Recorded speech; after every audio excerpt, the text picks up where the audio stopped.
The 48 law of power में आज हम बात कर रहे हैं लॉ 30 पे। साथियों, 3 तरह के एटीट्यूड हमारे यहाँ पाए जाते हैं, जिनमें 2 तो बड़े नुमाया हैं। मसलन हमारे यहाँ एक एटीट्यूड पाया जाता है कि मोर एफर्ट मोर वैल्यू। हम समझते हैं कि अगर हम ज़्यादा एफर्ट करेंगे, ज़्यादा कोशिश करेंगे, ज़्यादा मेहनत करेंगे तो उसका ज़्यादा फल मिलेगा। ठीक, तो इसको बोलते हैं एफर्ट ह्यूरिस्टिक। यानी अगर आप जितना गुड़ डालोगे उतना मीठा होगा, जितनी ज़्यादा मेहनत करोगे उतने ज़्यादा कामयाब होगे। ठीक, लेकिन इसके मुकाबले में एक और बात भी है जिसको बोलते हैं परसीव्ड कॉम्पिटेंस। परसीव्ड कॉम्पिटेंस ये कहती है कि लेस एफर्ट से भी मोर वैल्यू जनरेट की जा सकती है, प्रोड्यूस की जा सकती है। ठीक, यानी आप काम कम करके, मेहनत कम करके आप ज़्यादा नफ़ा कमा सकते हैं, ज़्यादा कामयाबी हासिल कर सकते हैं, ज़्यादा प्रोडक्शन दे सकते हैं। ठीक, 2 बातें हमने की ना, इन दोनों का जरा कंपैरिजन करें। यानी एफर्ट ह्यूरिस्टिक का माइंडसेट ये कहता है कि ज़्यादा मेहनत यानी हार्ड वर्क तो ज़्यादा वैल्यू यानी ज़्यादा प्रोडक्ट, ज़्यादा रिजल्ट या अच्छा रिजल्ट। ये हमारा पुराना तरीकाकार है, हम इसी पे सालों से, सदियों से चलते चले आ रहे हैं। हम हार्ड वर्क करते चले जा रहे हैं। Hard work more value, more work more value. ठीक, इसके बरक्स परसीव्ड कॉम्पिटेंस ये कहती है, यानी CPC यानी परसीव्ड कॉम्पिटेंस ये कहती है कि अगर आप थोड़ा काम भी करो उससे भी ज़्यादा नफ़ा कमाया जा सकता है, थोड़े काम से भी ज़्यादा फ़ायदे लिए जा सकते हैं, थोड़े काम से भी ज़्यादा काम, ज़्यादा प्रोडक्ट, ज़्यादा रिजल्ट, अच्छा रिजल्ट लिया जा सकता है। अच्छा, इसके मुकाबले में देखो, इन दोनों की हम बातें बताएं। पहली बात कहते हैं कि hard work means higher quality, effort heuristic.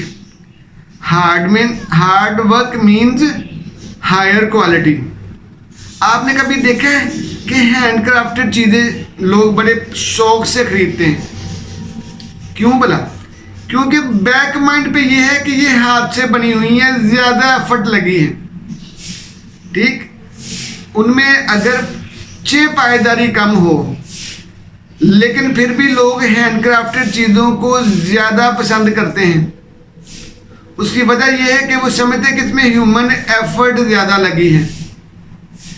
तो ये क्या है, अगर ह्यूमन एफर्ट ज़्यादा लगे यानी हार्ड वर्क ज़्यादा हो तो उसकी क्वालिटी ज़्यादा होती है, ये हमारा मानना है। क्योंकि हमने सदियों से यही तो सीखा है। ठीक, कि जितना गुड़ डालोगे उतना मीठा होगा। तो समझते हैं कि ये गुड़ है, हाथ से काम कर रहे हो तो ये आप उस पर गुड़ डाल रहे हो, आप मेहनत कर रहे हो तो मेहनत का फल मिलता है। ठीक, इसके बरक्स जो परसीव्ड कॉम्पिटेंस होती है वो कहते हैं कि बाद का आप एफर्टलेसली भी काम करते हो ना, तो भी उसकी हायर एक्सपर्टीज और हायर रिजल्ट्स मिल सकते हैं।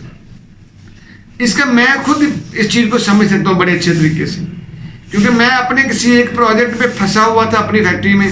तो बड़ी इतनी मेहनतें करनी, इतनी दुआएं करनी, इतने नवाफल पढ़ने ना, शुक्र अल्लाह का, बहुत कमाल। ठीक, लेकिन मेरे ही वर्कर ने एक मरतबा ना, वो टेक्निकल बंदा था, उस चीज़ को समझता था, तो उसने बड़ा एक अजीब जुमला बोला जो मेरे लिए बड़ा अहम था। तो कहता, बहू जी अब ना आपको दुआओं शुआओं की जरूरत नहीं पड़नी है भाई, जहाँ पे फार्मूला लगना है ना वहाँ पे फार्मूला लगाएं, वहाँ पे दुआएं ना करें खाली। ठीक, तो कहते हैं अब क्वालिटी वालों को बोलें कि इस हमारे पीस को, इस प्रोडक्ट को फेल करके दिखाएं, क्योंकि हमने जो चीज़ ड्राइंग में मांगी थी ना, हमने मटेरियल वो लगाया है, हमने उसकी मैकेनिकल प्रॉपर्टीज़ वो रखी हैं, हमने मशीनिंग वो की है, हमने ड्राइंग की, टॉलरेंस के अंदर रहते रहते अपनी सारी क्वालिटी की मेजरमेंट्स पूरी की हैं। अब उसने बड़े हंसते हुए कहा, उसने कहा बहू जी कि उनसे बोलें कि अब ये हमारी प्रोडक्ट जो है ना, ये आइटम हमारी फेल करके दिखाएं। अच्छा, मैं ना बहुत सारे उलझन में था, बड़ी एफर्ट की हुई थी।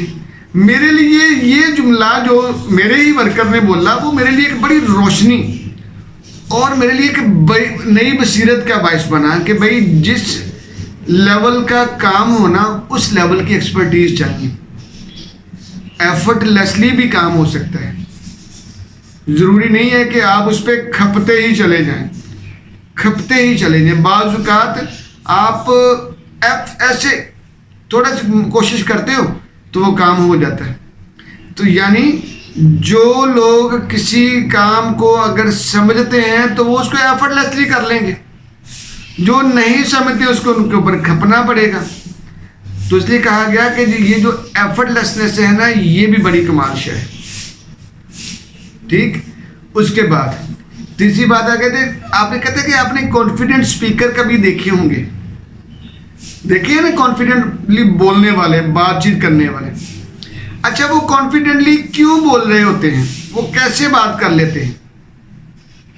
मैं अक्सर कहता हूँ, मैं इसको जरा छोड़ता हूँ, मैं अक्सर कहता हूँ कि बहुत सारे जो गाने हैं ना, लता ने गाए हैं, उनमें बहुत सारे गाने हैं जो चूंकि लता ने गा दिए हैं तो वो लोगों को पसंद है। ठीक, बहुत सारों को मैं नेम कर सकता हूँ, बता सकता हूँ, ठीक है, लेकिन चूंकि वो उसने गा दिए हैं तो वो पॉपुलर हो गए। उनका कोई रिदम की मुझे समझ नहीं आती, बाकी बहुत सारी चीज़ों की ना, तो समझ आई ये कि भाई बाज़ औक़ात जो कॉन्फिडेंट लोग होते हैं वो लेस कंटेंट के साथ, हल्के कंटेंट के साथ भी बड़ी भारी और अच्छी बात कर जाते हैं। तो ये ज़रूरी बात है, यानी कॉन्फिडेंस भी आपकी एक एक्सपर्टीज है। समझ आई? तो इसमें एक बात जो आज हमने समझी, यानी दो बातें, एक है एफर्ट ह्यूरिस्टिक क्या बला है, और दूसरा परसीव्ड कॉम्पिटेंस क्या कहती है। तीसरी बात थी CLT, आज हमने कहा था कि तीसरी बात भी करेंगे, CLT कॉग्निटिव लोड थ्योरी। हमारा जो माइंड है ना, एक वक्त में 3 से 7 चीज़ों को प्रोसेस कर सकता है। 7 भी मैंने वैसे ज़्यादा कह दी हैं, ठीक है। 3 से 4-5 चीज़ों को एट ए टाइम अगर इंफॉर्मेशन इसको दोगे ना, तो 3 से 4-5 चीज़ों पे फोकस कर सकता है, उनको प्रोसेस कर सकता है, इससे ज़्यादा नहीं। लेकिन अगर आप उसको ज़्यादा चीज़ें दोगे तो वो दिमाग की एफिशिएंसी, क्वालिटी, परफॉर्मेंस जो है वो कम होना शुरू हो जाएगी। तो इसको बोलते हैं कॉग्निटिव लोड थ्योरी, यानी CLT, यानी लर्निंग एंड डिसीजन है ना, वो affected by the amount of mental work. जितना मेंटल वर्क ज़्यादा होगा ना, उतना जो है माइंड फिटीग्ड होना शुरू हो जाएगा, तो काम कम होगा, परफॉर्मेंस कम होगी। तो इसलिए ज़रूरी ये है कि आप काम की तरतीब लगा दें। ये टू डू लिस्ट हम बनाते हैं ना, इसीलिए तो बनाते हैं। काम की जब हम तरतीब लगा लेते हैं ना, तो फिर हम काम को बड़ी आसानी से और बड़े अच्छे अंदाज से कर पाते हैं। ठीक जी साथियों, आज हमने 3 बातें की, एफर्ट ह्यूरिस्टिक, परसीव्ड कॉम्पिटेंस और CLT यानी कॉग्निटिव लोड थ्योरी। जी जज़ाकल्लाह जी।